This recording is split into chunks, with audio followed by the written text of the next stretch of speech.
If you're not on TV by Christmas, you have to move back home. I'm like, done deal, right?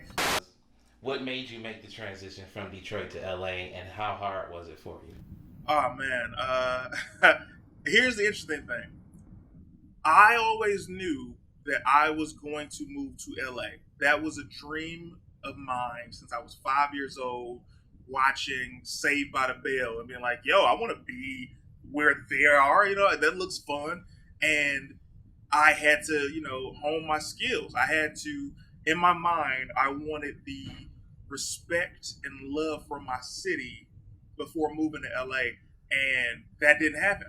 And I wasn't about to allow myself to grow old in Detroit and never go for my dreams, which was to come to LA and make a name for myself. In Detroit, at the time of me leaving, Kool Aid, God rest his soul, was on the radio. Coco and Foolish were on the radio. Shawnee D was on the radio. All of these comedians who had been the legends and they had occupied a certain space, I knew that no young guy was going to come in and take that from them. So I had to make my own way. Instead of being a small fish in a small pond, I needed to become a small fish in a big pond and make myself bigger because I knew there was no opportunity for me there. Moving to LA was, by the time it came time to move, I was extremely scared because for years in Detroit, the comedians had told me, hey, wait till you got an hour of material. Wait till you got 45 minutes of material. You're a seasoned comedian before you go out there because in LA, it's the showcase city. You got to be out there to showcase that you're ready. And I began to listen to these things. And fast forward with that, that is the complete opposite. If you are in LA, there are several comedians who don't even have 5 minutes that are on television and movies and headlining comedy tours because it's not about that. If you have it, then the industry wants it. It's not about you waiting because someone else was afraid to take the jump for their dreams. You're going to take the jump for yours. So, what ended up happening was I told my mother I wanted to move to LA when I was 21. So, my 21st birthday, was about a month away. And I told my mom, I said, hey, Mom, I am making a plan. I'm going to move to Chicago. I'm going to go to Atlanta. I'm going to go to New York, and I'm going to save my money from the comedy that I'm performing down there, and I'm going to move to LA so I can just go follow my dreams. And she's like, okay, well, good for you. I'm like, cool. And I spoke to my boy, Mike Larry, very funny comedian in Detroit, who was like, yo, man, how long are you going to be here? I'm like, what are you talking about? How long are you going to be here and performing at the same spots, making the same people laugh, and you don't have any kids, you don't have anything holding you down? Why are you going to continue to be here and not make something of yourself? And that hit me. And I was like, all right, it's time to go. And that's when I made the plan to talk to my mom. So my birthday comes. I open a birthday card from my mother, and it's a card filled with $1,000. And she says, don't go to all those other cities, follow your dreams. And it struck me, and I'm on the tear up thinking about it right now because my mother is one of those people that it took a long time for me to convince her that this is what I was going to be doing with my life. And when you can't show somebody the light at the end of the tunnel, it's hard for them to believe. Like in Detroit, if you work at a factory, you're good. Hey, Ma, I got a job at Chrysler. Okay, you working at the factory. You got some benefits. I know, because your uncle used to work at Ford's, and that's what they know.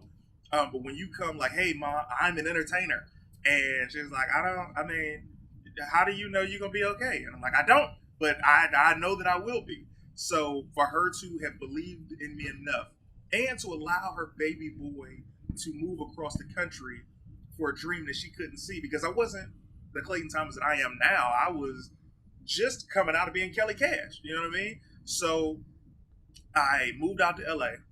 Let me take a step back. She made me make a deal with her. She says, how long do you think it would take you to get on TV? And I'm like, oh, I'll be on TV by Christmas, right? Because my birthday's May 9th. So we're looking at May.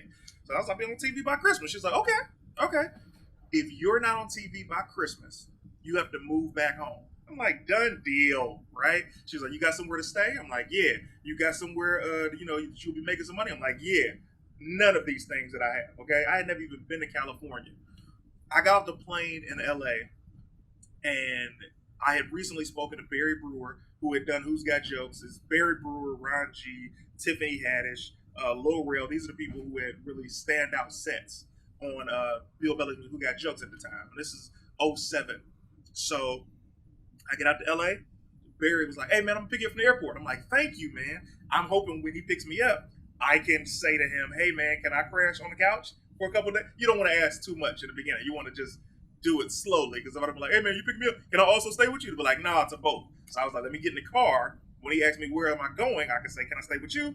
He would hopefully say yes. And then, so anyway, I get to the airport, and he's like, hey, man, I'm not going to be able to pick you up, but I'm sending my boy Ron G to pick you up. I'm like, okay, cool, man. Cool. Now, mind you, my mom gave me $1,000. So I have $700 left to my name. I don't have any shows booked. I don't have any money in my pocket besides that 700 that has to last me until I get on television. Okay. So Ron picks me up. He says, hey, man, where am I dropping you off? And I'm like, you could drop me at a hotel by the nearest comedy club, man. He was like, all right, cool. And I didn't know nothing about LA. I'm thinking I'm gonna be at a hotel by the Laugh Factory or by the Comedy Store. He takes me to a motel that is down the street from the Comedy Union, which I didn't know what was yet, right? So I get to the motel, and we see a car, right?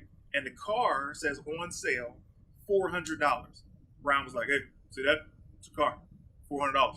And I'm like, yeah, that's a dope $400 car. He's like, yeah, you should get it, man. You need a car in the city. And I was like, hey, man, look, bro, I got $700 to my name. I'm not about to spend $400 on this car. This got to last me food, where I'm staying, and this hotel is about to be $100 tonight, right? So it's really 600. He's like, yeah, I get you, right? I'm like, hey, man, anything going on in the city tonight? He's like, yeah, Laugh Factory. You should come up there. I'm like, all right, cool, man. He leaves. Because Ron, to this day, is like a family member to me, man. But at this time, he didn't know me. He was just being a blessing to somebody because his friend asked him. So I get to my hotel room, and I call everybody that I knew that was in LA, which was my boy Real Battle, who was on the show Superior Donuts. If you watch the Will Smith video where he was doing stand up, Real was one of the people who helped him alongside Dave Chappelle to write his stand up. This was Real. So I call Real, I call Corey Holcomb, and I say, Corey, hey man, I met you in Detroit. I'm out here now. Is there any stage time you can help me get? And he was like, yeah, I got you. Let me call you back. I'm like, cool. Bam, hang up with him.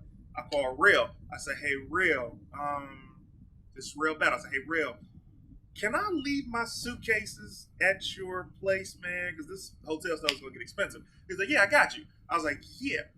While I'm dropping my suitcases off, could I stay on your couch for a couple of days? And he took a pause and he was like, yeah, I got you. I was like, oh, thank you. Because I met Real Battle and Lil Real and so many other comedians that I talk to this day. In 2006 at Laugh-A-Palooza, Jamie Foxx's Laugh-A-Palooza in Atlanta, it was where my career began because in Detroit, at the time, I was the youngest comedian doing stand-up comedy. Everybody else was in their 30s or 40s or 50s. And here's this 21-year-old kid doing stand-up. Nobody was around us my age.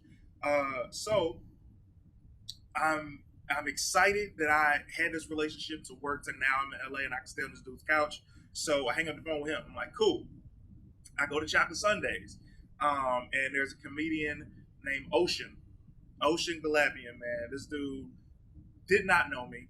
He was just super cool. And I was like, man, how do I get on this stage? He was like, I got you, right? Everybody around me is looking like hating, but I don't know what it is. So I don't know the lay of the land. I didn't know that at Chocolate Sundays, it takes you 3 years to be on the first impressions list to even perform. I didn't know that you had to know all these people to perform. I didn't know all that. So that's what the hate was. So I go up, I rock. Because this is the energy that you gotta make it. You know what I mean? I rock, I come off stage, I say, thank you, Ocean. Pookie Wigington. Pookie Wigington is one of the producers for Kevin Hart right now. He's like, "You're always welcome here," and I was like, "Yo, thank you." Right? Get off stage there. Get back to the hotel. Got to check out the next day. I don't have anywhere to go. I called Greg Shelton. Greg Shelton, the late Greg Shelton, the brother of Tony Roney in Detroit, Howie Bell. This brother is also who I met down at Lollapalooza in 2006. And I met him just because I was from Detroit. He was like, "Hey, man, when you get to LA, look me up." I hit him up. I was like, "Hey, man, I'm here, man." He's like, "Look, Jamie Foxx is doing a radio show, and one of the shows, Speedy, his boy, he's doing a show. Would you like to come in and just throw some jokes around? And if it works out, we'll bring you back." I'm like, "Hell yeah!" Right? He's like, "Cool, that's Wednesday. So now this is a Monday. I have nowhere to go." Right? So at this point, Corey Holcomb calls me back. He said, "Hey man, look, so I got you on stage tomorrow night. It's Tuesday at the Comedy Store. Now look, I don't put my name on too many people, man. Please be funny."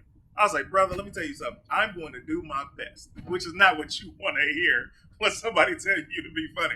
So Tuesday comes, I perform, I do great, right? I'm excited. I'm like, cool. I make him look good. I look good. I form a relationship with the brother that I still have a relationship with to this day, Drew Tillman, an incredible brother. Um, I perform that show, do that show. The next day, I go do Jamie Foxx's radio station, Speedy's Comedy Corner, and it was a hit. They called me the Young Gun. I was always throwing jokes at everybody, roasting, and I went on to be on that show for the next 2 or 3 years. However, let's get back to the real. So this is a great 4 days. I go to stay with Real as far as like have my stuff in this room and sleep on the couch or the floor really. And he had two other roommates, and he's like, "Look, man, you asked for a week. It's turned into a month." I'm like, "Yeah," but the thing was, and this is why Real is my brother to this day, Real Battle.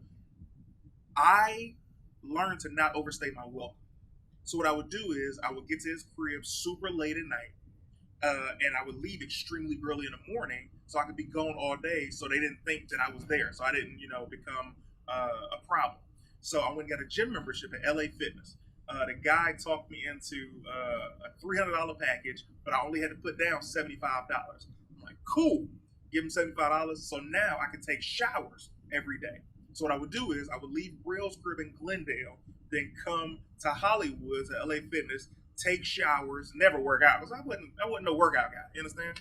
I would take showers, brush my teeth, and all of that, and then I would just go on about my day in LA until the comedy clubs open. And I would go to the comedy clubs and just stand around hoping to get some stage time. By the end of that month, Rel is like, "Hey man, I'm about to go out of town, and my roommates ain't cool with you being here without me, so you just got to find a spot to go to." I'm like, "Hey man, thank you for even having me."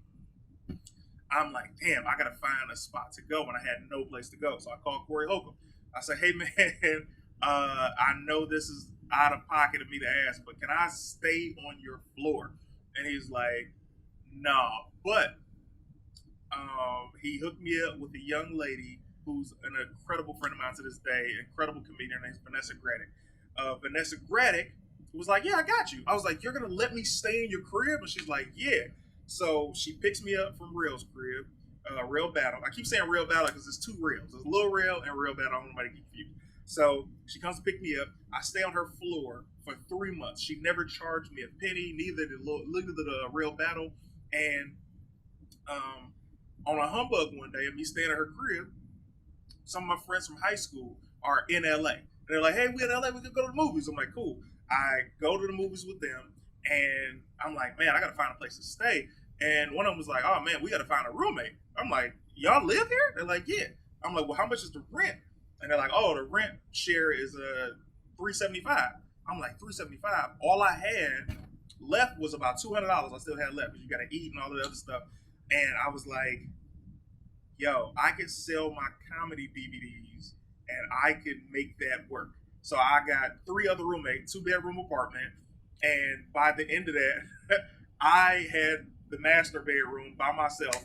We had one dude living in the living room, and then two guys living in one room because one of the guys was never there. And that was the journey of how it started to happen. But here's the twist: months go by, right? So now we're approaching December. So now I still haven't gotten on TV. I'm trying my best to get on TV so I can stay out here. So I'm going to the Comedy Union weekly, right? Rodney Perry is hosting Friday. Joey Wills is hosting Saturdays. Joey Wills is the writer for Kevin Hart. When they do the films, he's part of his writing team. Uh, so I'm down there every week. The owner is showing me love. Like, this is my comedy home. The Comedy Union is my home. So I'm performing, and then one day the owner calls me in his office. His name is Enz. Enz is like, "Hey man, I've been watching you work hard. I don't know what you're doing. I'm about to do a show with Tony Rock called Tony Rock's The Funny Spot on TV One, and I would love for you to be one of the performers." And I was like, "When does it film?" And he's like, "December 22nd." And I'm like, "Yes!" So now I booked a television show, and now I can stay out in LA because I kept my end of the bargain. So I called my mom. I said, "Hey mom, I'll be home for Christmas, but I'm coming back to LA because I booked a TV show." So it's working out, and that was my first year in LA, man.